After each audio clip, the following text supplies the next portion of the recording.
Hello guys, welcome back to Writer's Tales, The Last Adventures. This is the seventh story, and this is Brain Dead.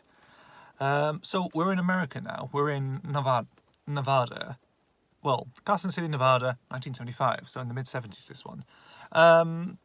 There has been some strange sightings of a black metallic pod landing down in the desert, well, just outside of Carson City. And one of the highway patrolmen is killed with his brain. His head's been sucked, like all the fluids in his head's has gone dried instantly, like someone sucked most like his brains out really. And there is also belief that UFOs are still around really. So the people in the city, of course, are sort of going for a bit of a panic really, and just that sort of thing really.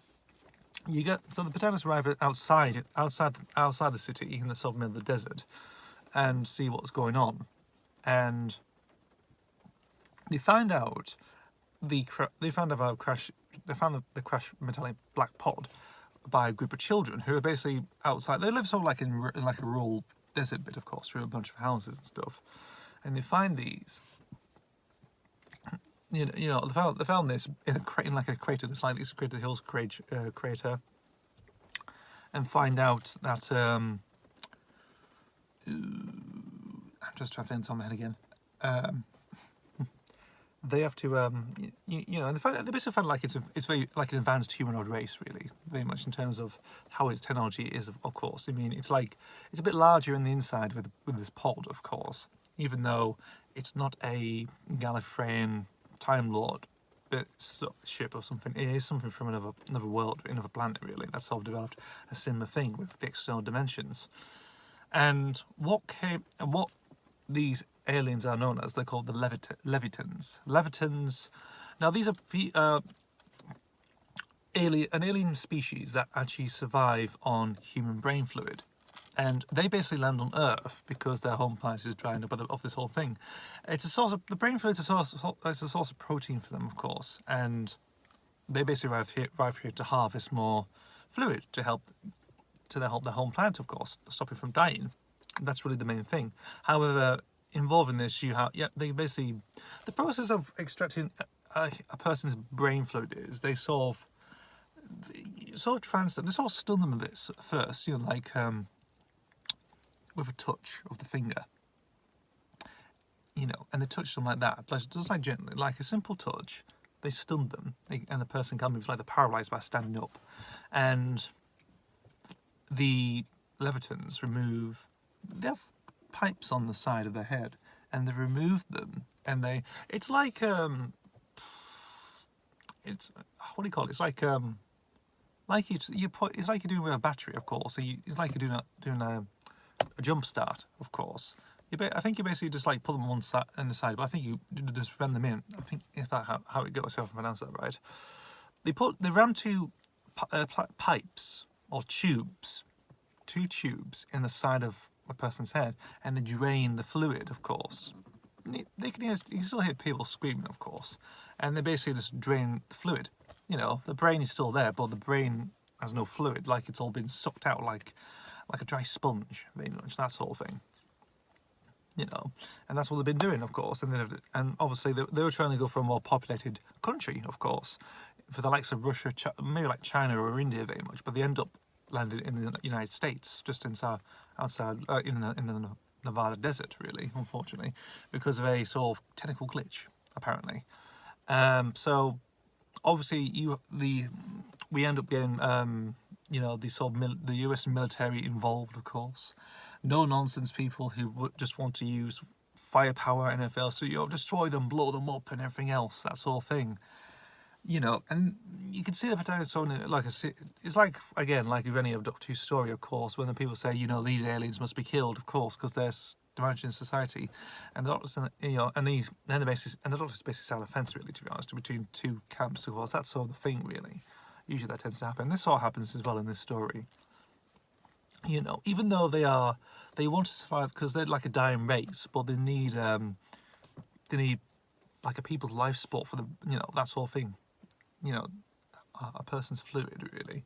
And it's like, it's very tough. Like, they're killing humans, but they're trying to survive on their own as well, because that sort of thing. It's hard to decide, really, but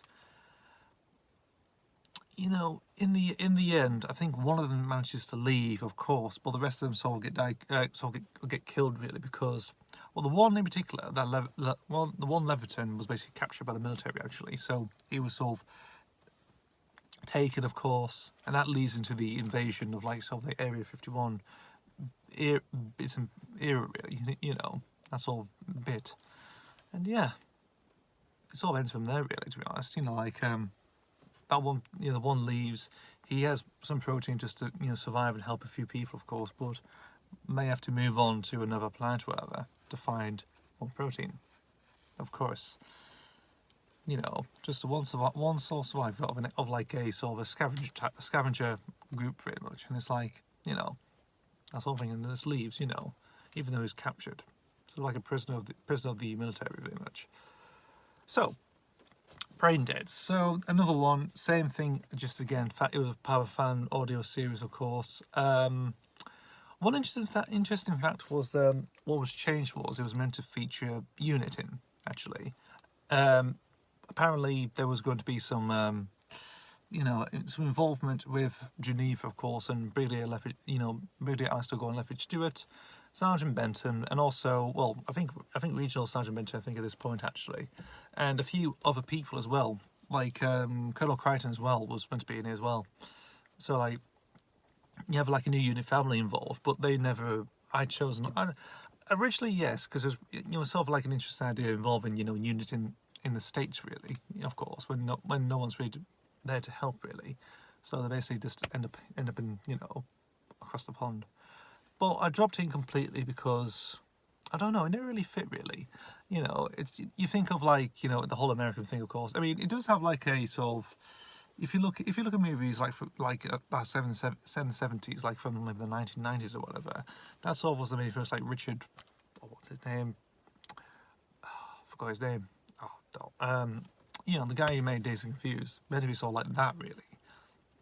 A lot of people, you have a lot of brash characters as well involved. Listen to a lot of 70s rock music and stuff like that. That really gives you that sort of interesting, intriguing environment to go into. So yeah, nothing else really to say. But I think it was called The Brain Dead. No, it's just called Brain Dead, really. So that's about it, really, with Brain Dead, unfortunately. Nothing else to say. No more tidbit information. Just that bit of information, really, like, because Unit was meant to be involved, but I took it out completely and just sort of rechanged it a bit. So yeah. Also, the Levitans, they're actually based on the aliens from The Man Who Fell to Earth. So the film version with David Bowie from 1976. So yes, so that's and because of it was filmed in 1975, so there's a bit of an influence in there, of course. So they're basically like the same as the aliens in Man Who Fell to Earth, of course, with an interesting pose, because I was always fascinated, like, how do they function, like, with the pipes and stuff like that, for, like, on the water, like, water. What if they do, like, something like, they zap people, like, extract people's brain fluid or something like that, so I went with that, which I thought was interesting. So they're an interesting race, they are. So, like, they're like a race that has been, like, again, suffered many losses, of course, and they're basically just trying to survive, really, for their own means. Of course, for the world, really, for their own world, really, But the protein and the sources they need has to involve a lot of killing, probably in genocide or something, which never really happened. Which might have been a bit sort of out there, but who knows? Right, Brain Dead. Thank you guys for watching. As always, see you in the next video, and goodbye.